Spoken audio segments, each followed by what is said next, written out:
lovely people, welcome to part one of my May reading wrap-up. Doobie doobie doobie doobie doobie doobie doobie doobie doobie doo. Doobie doobie doobie doobie doobie doobie doobie doobie Sophie vlogs. I read a ridiculously large amount of books in May, so I'm splitting this one into two, but I have also done a separate reading vlog for my Medieval Mystic May reading. I'm also filming this part one ever so slightly early because I have to return books to the library, so I can't wait for the end of the month. I have to talk about them now. As such, I'm going to kick off by telling you about the library books and then I'll move on to some assorted extras. Part two has some more structured reading clumps. This is just a whole bunch of stuff.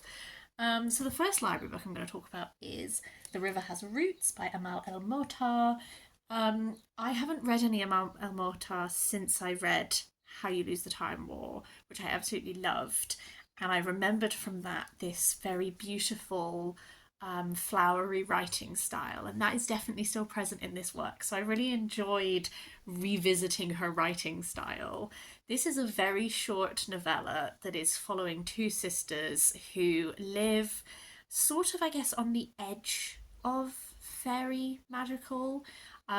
It opens by telling you about this magic system that's called grammary, and it's magic, but it's kind of linked to grammar and syntax and all that kind of thing, which in itself is such an interesting idea. And then the story is quite simplistic because it's a very short novella, and these two sisters are at the heart. I won't say much more than that just because it is so short.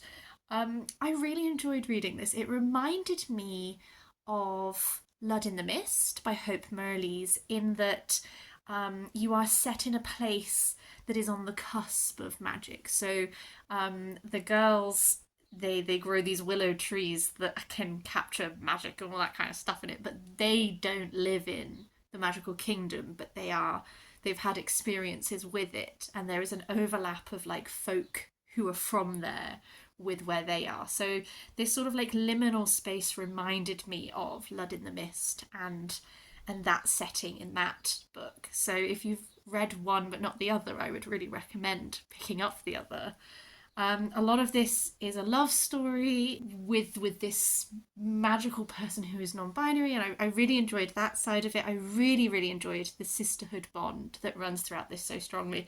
I think Amal El-Mohtar has a sister. I remember seeing on social media her sister, I think, has composed music that goes into the audiobook version of this, which I think is really lovely. My main critique of this is just it's so short. I wanted more of everything. I wanted more of this magic system because I think it sounds really intriguing, but I don't really understand it. I wanted more time with the romance. I wanted more time with the sisterly bond. It has this feeling of folktale, this feeling of fairy tale where there is, I guess, a more simplistic nature to the narrative storytelling, and in a way that I think is very deliberate. But just I could have sat for much longer in this world and been very happy to do so. So I think that's my main like just little holding back thing, is just I wish there was more of this, but I did really enjoy it. The next book that I have to return to the library imminently is, I feel, such a Sophie book. I'm really embracing the fact that I really like to read non-fiction books about niche topics. This is Colour Charts, A History. This is by Anne Varichon. It is a history of the colour chart. The first colour chart that is in this is a urine colour chart from the medieval era, and then it comes all the way up to contemporary times. Just to show you some of the really gorgeous visuals in this, it has all of these really big double page showings of lots of different colour charts throughout history.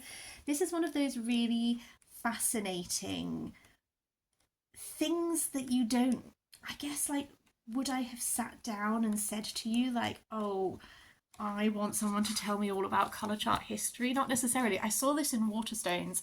I've started doing this thing where I look in the art and design section of Waterstones at their beautiful big books. And then I go to my library and I see if they have them because this book costs £45.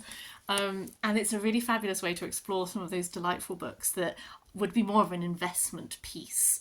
The joy of a collection like this, which traces an object through history, is that so much of this is not just the history of the object, but it is social history. It is the history of us.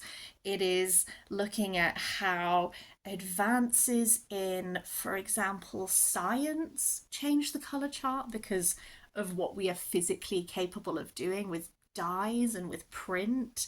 It looks at social history in what are these colour charts being used for, and how do those industries change, and how does that reflect in the colour charts? It shows, responses to war, responses to times of affluence, responses to times of scarcity. Like, how does this one niche medium reflect those changes from this begins in the medieval era with stuff like those urine charts and that kind of thing, and then it really blossoms from that point onwards.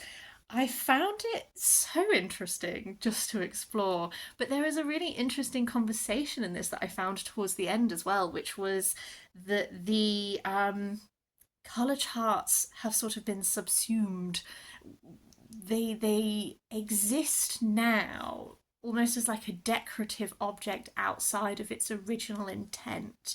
We don't need to have color charts in the same way as we did now that production exists in the way that it does. Like, I work at a publishing company and we have Pantone cards, so we technically do have color charts in regards to like picking like fluorescent print or that kind of thing, but generally a lot of the type of color charts that developed here were for textile manufacturing, were for cosmetics, were for things in eras where things were much slower, made slower, consumed slower, harder to consume and make, and all of this. Like, there was much more of a time investment went into making the product, so the color chart was important to make sure that you were making the right decisions.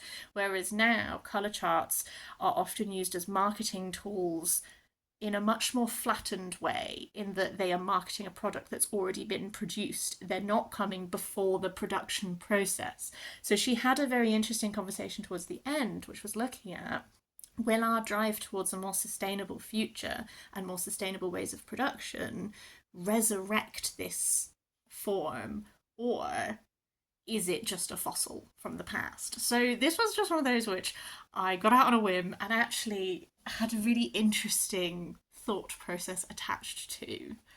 A library book that I've already returned is Not Your China Doll, The Wild and Shimmering Life of Anime Wong by KTG Salisbury. This was on my radar because it was nominated for the Goodreads Choice Nonfiction Award in 2024. It's a biography of Anime Wong, who was a Chinese-American actress acting in the 20s and 30s. I really enjoyed it. It was a very easy to read biography. I love to settle into a chunky biography about an interesting woman from history, and that is very much what this is. The life that Anime Wong had was really interesting. We talk about people as like trailblazers and pioneers, but like, she really was, for being an Asian American woman in Hollywood at a time when there kind of only was her. There is a push and a pull in her life with she was very successful in many ways, but she was also very hemmed in many ways. And I think one thing I gathered from reading this was that push and pull always between the type of roles that she was actually able to have, and Hollywood, attention with Hollywood, with the type of roles that Hollywood would actually allow her to do. There was sort of a culmination later in her career where they were adapting this this book that would have turned into a film with an entirely Chinese cast, except they insisted on hiring white people in yellowface and all this kind of thing. Like, she was so successful, but also could have been so much more successful if those opportunities were there and they just weren't. I found it particularly interesting, the relationship she had with China. She was almost, when she went to China, she was judged for portraying Chinese people badly in film, but those were the only film opportunities that were given to her, and she didn't write those films. So there was a lot of a lot to be gained from reading the book. I really felt for her as a person because she seemed so, knew her mind so well and was a hard worker in so many ways. And it's quite sad that she wasn't more successful and that her life sort of ended a little bit in obscurity and everything. I will say it's a very easy narration style. I think it's a super accessible biography. I do think it's a little bit overlong. We get potted histories of like everyone connected to. We get great in-depth discussions of books and like films that she wasn't even cast in, just like films that she like auditioned for, that kind of thing. And ever so slightly, I think that the author is so invested in Anime Wong that I occasionally wanted a little bit more critical distance. Like every single thing she was in cannot have been amazing. Every single one of her performances cannot have been like incredible, you know? So I think there is another biography of her out there, which I think is maybe much more of an academic one. I don't know if I actually feel the need to read this because I do think that what this did well is I have the sense of the person. I understand a lot more about what made her great, what she was up against, all of that kind of thing. I did find this a very satisfactory reading experience. The book that I started reading in April and finished off right at the start of May is Greek fiction, Callirhoe, Daphnis and Chloe, and Letters of Chion. This is edited by Helen Morales. These are three ancient Greek texts bound together. They're sort of some of these like first examples we have of like fiction narratives. Callirhoe, I don't know how I'm supposed to say it, is an interesting story. We just follow this girl who is like really beautiful and she falls in love immediately with this man and they get married, and then people cause him to mistrust her. They think she's died, she gets buried, she ain't really dead. People come to rob the grave, they take her body, she's actually alive. They like, oh no, like it's very like wild and twisty, the tale. I found it really funny because just, you know, like the details in these narratives, like in order to be a good woman she just has to be really beautiful, and she's so beautiful that everywhere she goes everyone's like, this can't be a woman, she must be a goddess. And it's just like people losing their mind about her all the time. So it was a fun story in that it had lots of twists and turns. That little plot setup is just like scratching the surface. Like we really go places, and I enjoyed the ride. I don't think it was a particularly like nuanced take on women, but I think it was like fun. Daphnis and Chloe is I think maybe the one that is most well known, and it's these two, Daphnis and Chloe, who are found when they're babies. They've been like left out and exposed, but they clearly come from very wealthy households originally, and they're both raised separately by like one of them's like a goat herd, one of them's like a cow herd, I think. But they're raised in a lot of innocence, and it in some ways is like a very sweet love story between the two of them. They're both so innocent that they don't really understand how to translate the feelings of love that they have for each other into like sexual activity and action. So there's this quite like adorable innocence to their relationship. They also face trials and tribulations and pirates and all this kind of thing. That's one that I've heard a lot about, so I enjoyed finally reading it.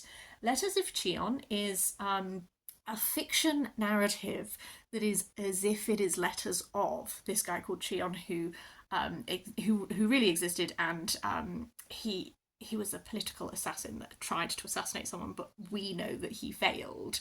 And it sort of seems like for a little while we weren't sure if these were like real diaries, but they are absolutely fiction. I think I found that one just like less interesting because I thought it would be more interesting, but it just maybe I don't know enough about the context to have really cared. I don't know. So this was an interesting collection. I'm glad to have read it. I'd be interested to hear your thoughts if you have read it at all. Another book that I carried over from April was The Mask of Mirrors by M.A. Carey. This is actually a collaboration between Marie Brennan and someone else who I'm forgetting. I will pop it in the description down below. This is a really chunky first book in a trilogy adult fantasy world. I haven't read like a proper chunky adult fantasy in a while, so that was really fun to dip my toes back in. It's doing a lot. This world is I guess the setting is very inspired by Venice. It's a very Venetian inspired, with these, the lagoon, the canals, the masked balls, all this kind of thing. But with a magic system. Well, there's two magic systems, really. I'll go to the plot, I'm so sorry. We follow Ren, who is a con artist. So she comes from very humble beginnings. She is sort of like a street urchin background. She was part of this like criminal, you have like these head criminal people who have lots of children working for them, and she was one of those children.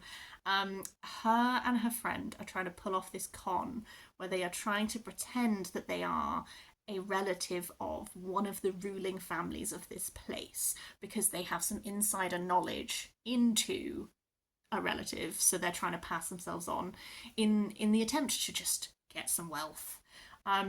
This family is much more down on their luck than they realise, and in trying to infiltrate the family, they start to realise that there are these greater schemings happening between these great families.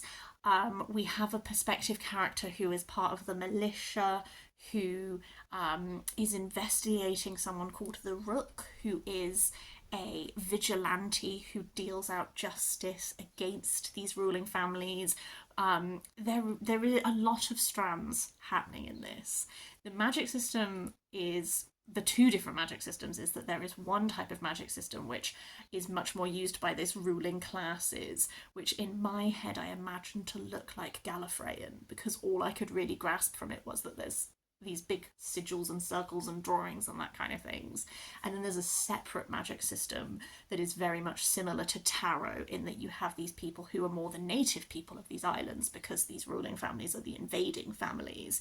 The more native magic system is more tarot based, which involves these cards and weaving pattern and reading possible futures from what the cards tell you. So there's lots of details like that which are really fabulous and I really enjoyed. I will say, and I think you can probably tell from this explanation, I wasn't always quite clear on how that actually worked. Like that first magic system, I think I really don't understand, and I'm really hoping that the sequel might flesh out my understanding of that more. I feel like pattern we get a much better understanding of. About a third of the way into this book, I remember like looking at my progress and being like, I'm having a good time, but I really don't understand how everything is. Like, I don't understand how all of these threads are going to come together. I really enjoyed the process of them coming together, actually. By the time I finished this, I had a really good time. I think that it is doing a lot, but I appreciate the lot that it is doing. I'm excited to read the second book and to continue the series. I think it has that mix that I like, where I do think there's some really strong, interesting visual imagery in the book, and I like that. I think the cast of characters is such where there was like a few things which I could really see coming based on the type of, like, I guess, archetype characters that we had. But there have been some reveals about people that I have been quite intrigued by. I feel that we are set up in a situation where there's people that I like, but I'm not quite sure who. I feel like people that I like have conflicting motivations, so I'm gonna find it hard because I'm gonna be rooting for people who are maybe not in, who are maybe going to be in conflict, but I'm quite interested in that. I think that it was a really fun fantasy world to just sink into, and so I'm definitely going to try and continue the series. My library has them. I feel like I've done a very bad job of describing it, but I think it had, what hooked me in with like visuals and the feeling and all that kind of thing. Actually, when you zoom out, I think that there's a really great conversation to be had with the way that these ruling classes that have invaded and are not native to this land are oppressing the people who are originally from there. I think that there is an interesting class struggle dynamic happening.